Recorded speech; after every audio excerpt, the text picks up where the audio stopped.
Hello, welcome to my review of Chapter 3, Culturally Relevant Teaching and its Salient Points. I'd like to start out with salient point number 1, defining CRT. Here I have provided the definition of CRT according to this textbook, which is an approach to instruction founded on the belief in equity, education that responds to the sociocultural context of students and seeks to integrate their cultural and social capital. The reason why I highlighted the words equity and integrate are because they're key factors in understanding CRT. Equity implies that students may strive to have the tools they need to learn in the classroom and have student success. To integrate, this means that the students will be able to see that their cultural and social background is integrated into the lesson. Some brief implications of CRT are that teachers will know their students. This doesn't just mean how are you and knowing their grades or maybe their first and last name, but this means really knowing their socioeconomic backgrounds and who they are as people outside of being a student, what their interests are, what they like to watch on TV, and bridging those parts of themselves into the lesson and knowing what you know about the students acts as a basis for what you will teach and the concepts that will appear in the classroom. The second bullet is teachers will connect what students know to the lesson. So that's kind of what I was saying here. However, I want to make a connection between these two gentlemen here. Right up on top is James Baldwin, and down here is Mark Twain. And most of us have Huckleberry Finn as a required reading. However, to maybe make the lesson more CRT friendly is you can start with teaching James Baldwin and analyzing his rhythm and play on words as typical Black communities show within their speaking and writing and oral tradition, and use that as a segue for looking at similar literary devices in Mark Twain. That way, if your student body is Black or POC, then they'll feel more ready and willing to learn Mark Twain because you've made it slightly more relevant than just going into it plain and dry.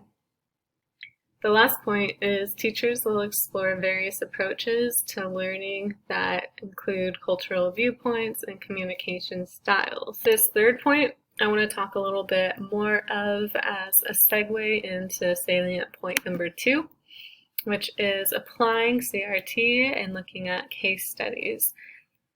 So this man here, Lev Vygotsky, he introduced the sociocultural theoretical framework, which says that we learn from others as we grow up. So those who we interact with, we're constantly being informed of what are social norms, how do I gain approval, what is the proper way to speak, etc., etc. So as our students grow and develop, that informs how they will be able to learn, either to a hindrance or as an easier way to learn. So let me explain this a little bit through examples. The first example here has to do with Chinese American culture.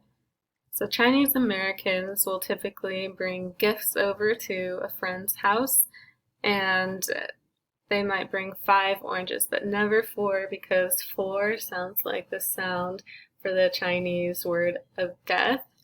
So as a teacher, what you want to know is that when interacting with students and or their parents and guardians, it's important to keep in mind these sociocultural backgrounds, because you might end up offending one of your students or their parents or guardians. Example number 2 is about how Black children in their community develop communication skills by having conversations with older community members.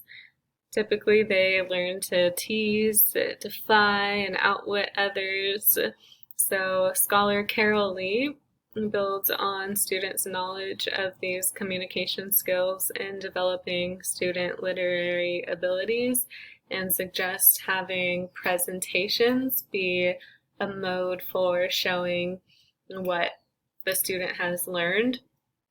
And to me, I tie this into what I've learned recently about the universal design for learning, and how it's critically important to give your students the opportunities to show what they've learned in multiple modes.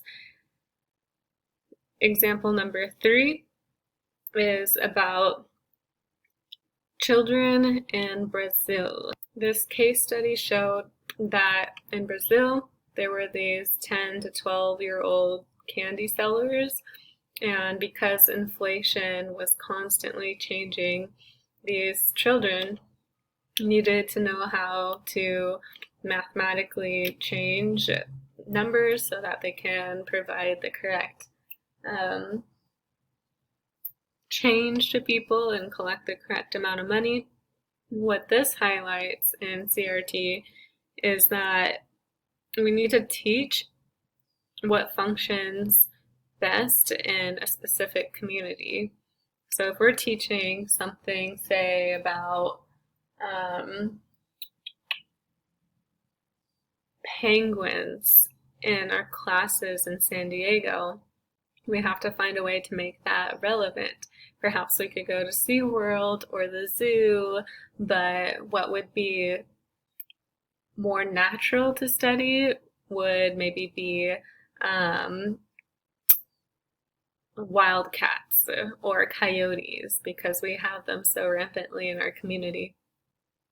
Salient point number 3 is on community inclusion and the funds of knowledge, which is defined by the textbook as a culturally relevant program that teaches the whole child and builds upon the knowledge that students bring to school, brings parents into the classroom, and affirms student identity and family knowledge.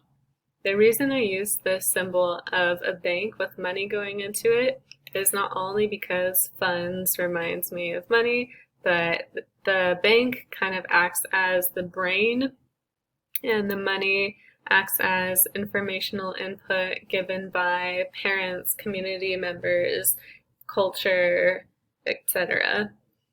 And this is important for teachers to keep in mind while they teach, because your lessons connect directly to what students experience in their lives. Then you can easily build upon that, and it'll make the learning experience for the students more enjoyable and relevant. Lastly, I want to talk about family members' roles in your students' education. It's important to have family members involved, or guardians also involved in a student's education. However, that can be an isolating experience if we teach things that aren't culturally relevant. So I'll focus on what it looks like if we are culturally relevant teachers. If we can teach students about what they already know and tying that into the funds of knowledge, then most likely their parents or guardians have a background knowledge of the similar thing because they have brought up this student. The example from the book talks about how the class did a project on construction, so a lot of the family members are construction workers or have experience in that. So the family members were able to act as home teachers. The student wants to know more than their father, grandfather, mother, and can teach them about how to lay bricks and how to build a model and all of that good stuff. So those are my 3 salient points for this presentation. I have run quite long, so I'm going to stop it here. Thank you.